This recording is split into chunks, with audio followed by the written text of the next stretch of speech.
Amado telespectador, estamos iniciando mais um programa Ramatiz, uma proposta de luz.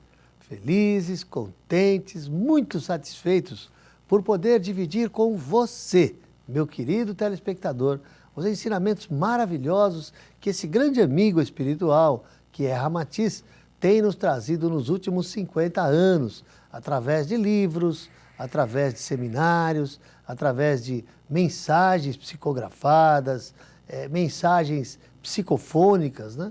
E também através, é claro, dos nossos programas.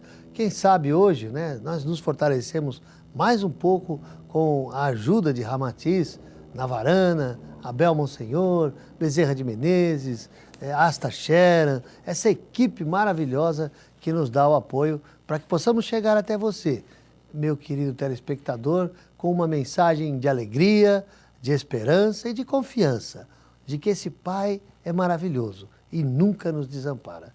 E Ele nunca nos desampara mesmo, porque Ele permite que nós tenhamos um companheiro, um guru, chamado José Carlos Zanarotti, que vai cumprimentá-los.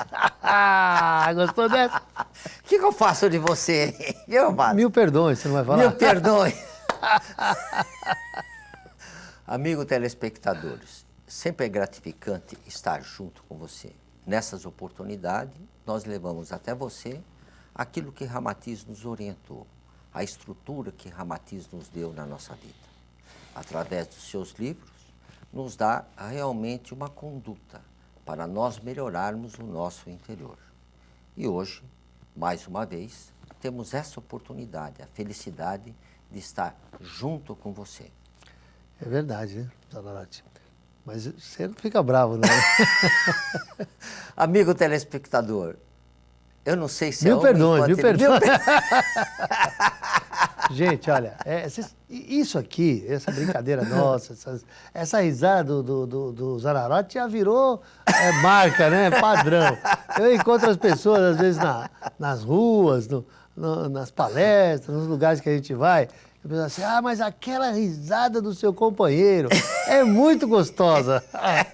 É bom, Zana, porque às vezes a pessoa tem a ideia de que o camarada, para ser espiritualizado, ele tem que viver de cara fechada, olhando para baixo, rezando o dia inteiro e tal. Não brincar, né? Quando, na verdade... É o contrário. Eu já disse aqui, olha, eu tenho um pouco de mediunidade, né? Não tenho muita mediunidade, como algumas pessoas que eu conheço. Assim, não está tão aflorada.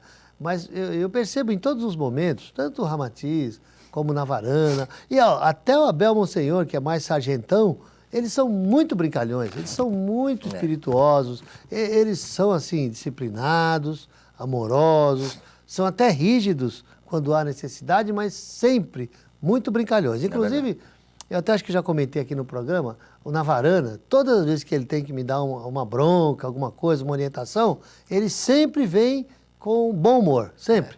Todas as vezes com bom humor, né? Lembra, como eu disse, quando eu estava fazendo churrasco, né? Que ele se aproximou e disse assim, poxa, é assim que você quer ajudar o Ramatiz? Como quem está tirando sarro, mas não precisou mais nada. Né? Você entendeu? Você entendeu. Entendi, bem entendido. Agora, hoje nós queremos falar de um assunto muito sério e que se tornou uma espécie de uma paranoia no Brasil e no mundo também, que é a questão dessa gripe, né? Que alguns chamaram de gripe suína, e que as pessoas estão apavoradas, simplesmente. Tem pessoas que não se abraçam mais, não se beijam, evitam aglomerações, evitam reuniões, sendo que, na verdade, é claro, nós temos que tomar cuidado. O Zanarotti, que é especialista na área de saúde, vai falar um pouco melhor, mas eu queria falar um pouquinho da questão espiritual. Em Espiritismo, nós aprendemos que nossos pensamentos formam energias que nos influenciam, né? Em esoterismo, nós chamamos isso de egrégora, ou seja, os pensamentos vão formando uma energia, vão formando um hálito mental, como disse Kardec. Kardec chamou isso de um hálito mental.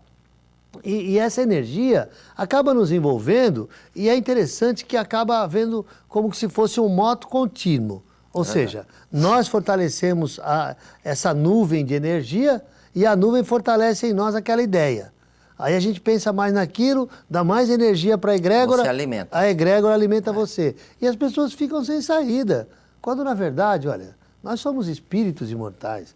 Uma das coisas mais bonitas que nós aprendemos com o Ramatiz é de que tudo tem jeito. O Ramatiz ainda fala, nós somos espíritos imortais. Tudo é passageiro, tudo são experiências, tudo são desafios, né? Como diz o nosso amigo Adão Nonato. Então, a primeira coisa, vamos ter um pouco mais de fé em Deus, né? De fé na vida, de fé em nós mesmos.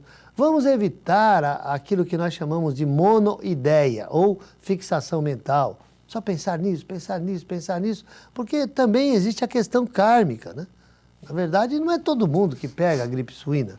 É uma questão só se a pessoa tiver uma predisposição kármica que ela vai adquirir um tipo de doença como esse. O que você acha disso? Não, realmente, nós estamos dentro de um processo, né, kármico. Karma nada mais é do que ação e reação.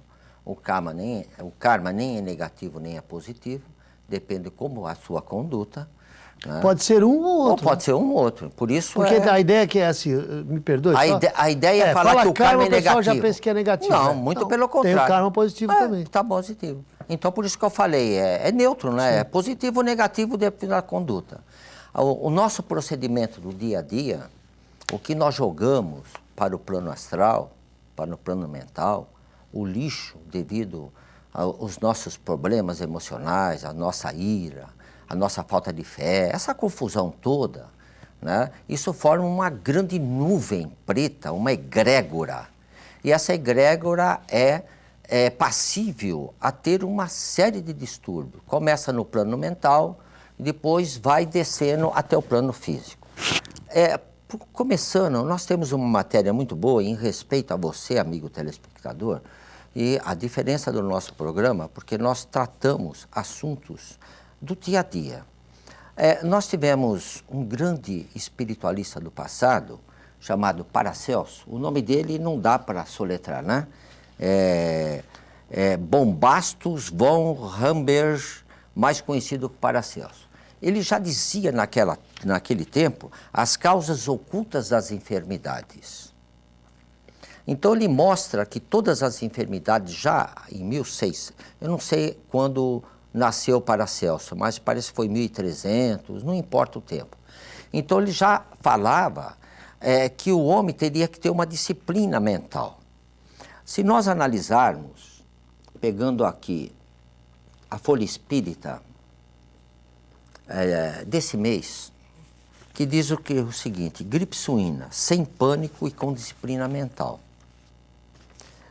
É primordial, porém, desfazer-se das ideias de temor ante as moléstias contagiantes, usando a disciplina mental e os recursos da prece. Eu acho que nós não deveríamos fazer a prece, nós deveríamos ser a todo momento a própria prece. Não precisa fazer o evangelho. Seja o próprio evangelho, vigia a tua conduta, vigia os teus pensamentos. Pois a força poderosa do pensamento tanto elabora quanto extingue muito dos distúrbios orgânicos e psíquicos, conforme ensina André Luiz. Se nós temos aqui uma citação no mesmo jornal, na Folha 3, da doutora Marlene Nobre, diz o seguinte: o vírus sobre a ética espiritual. Infecções surgem como fenômenos secundários, porque já existe nas zonas de predisposição à doença por falta de interação equilibrada entre o corpo físico e o corpo espiritual. Se nós analisarmos... Só um adendo, o Ramatiz ele analisa isso, Zanotti, com muita propriedade no livro Mediunidade de Cura. Mediunidade de Cura. Mediunidade de Cura, o Ramatiz mostra o mecanismo disso tudo, do que fala o Paracelso, do que está falando a Marlene Nobre, de como você, quando tem alguma atitude contrária ao amor, ali mesmo você já prepara uma doença no futuro que vai vir como um ensinamento, nunca como punição. Nunca punição. E não nunca existe como punição castigo, de Deus, não. Deus educa, Deus não pune. Mas o Ramatiz, no livro Mediunidade e Cura, ele explica assim, direitinho. Vamos dizer assim, bem detalhadamente, qual é o mecanismo. Interessante, fisiologia e mediunidade de cura, um completa o outro. Amigo telespectador, Numa das iniciações do ciclo esotérico da Comunhão do Pensamento, eu não me lembro qual é a obra que eu li, ele relata uma orientação do mestre ao discípulo para ter a disciplina mental. Então, o discípulo, junto com o mestre, passa por vários problemas, né? Vários traumas. Então, o mestre sempre orienta o discípulo a elevar o seu pensamento. Então, e tem uma passagem que ele atravessa um rio com uma correnteza muito violenta. Outra, ele tem numa área, ele está pegando fogo e ele atravessa as chamas, apenas com disciplina mental. Nós somos um corpo espiritual que atualmente estamos amarrados na carne para o aprendizado e disciplina. Então, é só utilizar as tuas forças mentais. Logicamente, nós estamos vivendo num momento de desestruturação da sociedade, aparentemente. A separação entre o joio e o trigo. O que nós temos que ter no momento é uma disciplina mental e uma disciplina orgânica. Tanto aquilo que você alimenta mentalmente, como se alimenta no corpo físico. Eu recebi aqui um e-mail, que eu falei no programa passado, de um grande amigo meu, um médico sanitarista, que eu fiquei muito feliz, porque retrata aquilo que o Ramatiz faz com 37 anos de existência. É o Dr. Márcio Bontempo.